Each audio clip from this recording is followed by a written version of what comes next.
கதையை வீடியோவாக பார்க்குறத விட காதால் கேட்டு கற்பனை பண்ணி கற்பனை திறனை வளர்த்துக்குங்க. கதையோட தலைப்பு மனிதநேயத்தின் மகத்துவம். ஒரு சின்ன கிராமம். அந்த கிராமத்தில் ரகுன்னு ஒரு சின்ன பையன் அவங்க பெற்றோர்களோட வசித்து வந்தான். அவனோட தந்தை காலையில் 5 மணிக்கெலாம் எழுந்து டீ கடை திறந்துருவார். தாய் லட்சுமி அக்கம்பட்டுள்ள வீட்டில் வேலை செய்வாங்க. குடும்ப வறுமையில் இருந்தாலும் அன்பும் நேர்மையும் நிறைஞ்ச குடும்பம்.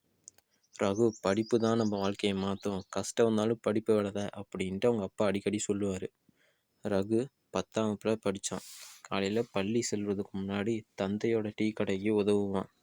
மாலை நேரத்தில் வீட்டு பாடங்களை படிப்பான். அவனுக்கு டாக்டர் ஆகணுங்கிறது கனவு. அந்த நாள் அக்டோபர் மாதம் ஒரு சாயந்தரம் டைமு. வானம் கருத்திருந்தது. பள்ளி வீட்டு விட்டு திரும்பும் வழியில் ரகு ஒரு மிதவையரை கவனித்தான். அவர் மழையில் நனைஞ்சு தடுமாறி நடந்து கொண்டிருந்தார். கையில் ஒரு பழைய பைய. தாத்தா, உங்களுக்கு உதவி வேணுமா அப்படின்ட்டு ரகு கேட்டான். அதுக்கு அந்த முதியவர் திரும்பி பார்த்து, தம்பி, என் கண் பார்வை மங்களாக இருக்குது, வீட்டுக்கு போக வழி தெரியல. ரகு தன்னோட கொடையை அந்த பெரியவர்கிட்ட கொடுத்து, தாத்தா, நான் உங்களை வீட்டுக்கு அழைத்து செல்கிறேன், எங்கே இருக்கீங்க அப்படின்னு கேட்டான். அடுத்த தெருவில் தான் தம்பி, நான் தான் டாக்டர் சுந்தரம் அப்படின்னு. ஓ, உங்கள் மருத்துவமனை பற்றி கேள்விப்பட்டிருக்கிறேன் தாத்தா, ஏழைகளுக்கு இலவசமாக சிகிச்சை செய்வீங்களே, அது நீங்கள் தானே? அதுக்கு அந்த டாக்டர் சுந்தரம் அந்த முதியவர் புன்னகைச்சார்.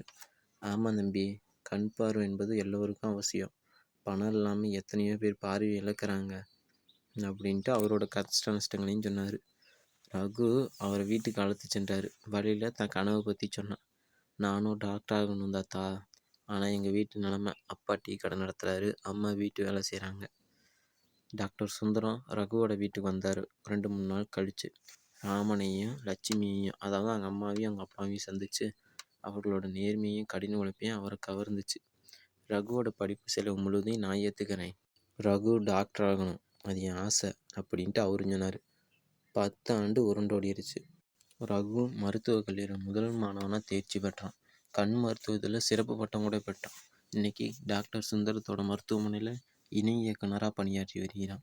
ஒவ்வொரு வாரமும் ஒரு நாள் இலவசமாக மருத்துவ முகாம் நடத்துகிறான்.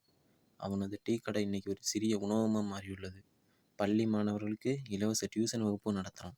அவன் அடிக்கடி சொல்வார், ஒரு கொடையை கொடுத்த உதவி என் வாழ்க்கையை மாற்றுச்சு. இன்றைக்கு நான் எத்தனையோ பேருக்கு உதவ முடியுது. மனிதநேயம் மிகப்பெரிய செல்வம். அவரோட மருத்துவமனையில் ஒரு பெரிய பலகை இருக்குது. சிறிய உதவிகள், பெரிய மாற்றங்கள். கண்ணுக்கு கண் என்பது உலகை குருடாக்கும், கண்ணுக்கு ஒளி என்பது உலகை ஒளிமயமாக்கும் அப்படின்னு அந்த பலகையில் எழுதியிருக்கும். இந்த கதையோட சிறப்பம்சம் என்னன்னா, எளிய குடும்பத்தோட கடின உழைப்பு, கல்வியோட மேன்மை, தொண்டு மனப்பான்மை, நன்றி மறவாம சமூக சேவை. வாழ்வியலோட படிப்பினைகள் என்னென்னு கேட்டுக்கிட்டிங்கன்னா, உதவும் மனம் வாழ்வில் உயர வழிவகுக்கும். அது மட்டும் இல்லை, கல்வியே ஒருவரோட வாழ்க்கை உயர்த்தும். அது மட்டும் இல்லாமல் பெற்ற உதவியை பிறருக்கு செய்யணும். வறுமை தடை இல்லை, விடாமுயற்சி தான் வெற்றி தரும். மனிதநேயமே மனிதனத்தோட உயர்ந்த பண்பு. இன்னைக்கு அந்த பகுதியில் டாக்டர் ரகுவோ அந்த பையனோட கதை பலராலும் பேசப்படுது. ஒவ்வொரு சிறிய உதவி எப்படி பல உயிர்களை காக்கும் தொண்டாக மாறுனுச்சு அப்படிங்கிறத சிறந்த உதாரணமாக தான் இந்த கதை திகழ்கிறது.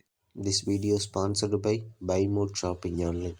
இங்கே நீங்கள் எல்லா விதமான க்ரோசரி ஷாப் பொருட்களும் வாங்கிக்கலாம், குவாலிட்டியாகவும் கிடைக்கும்.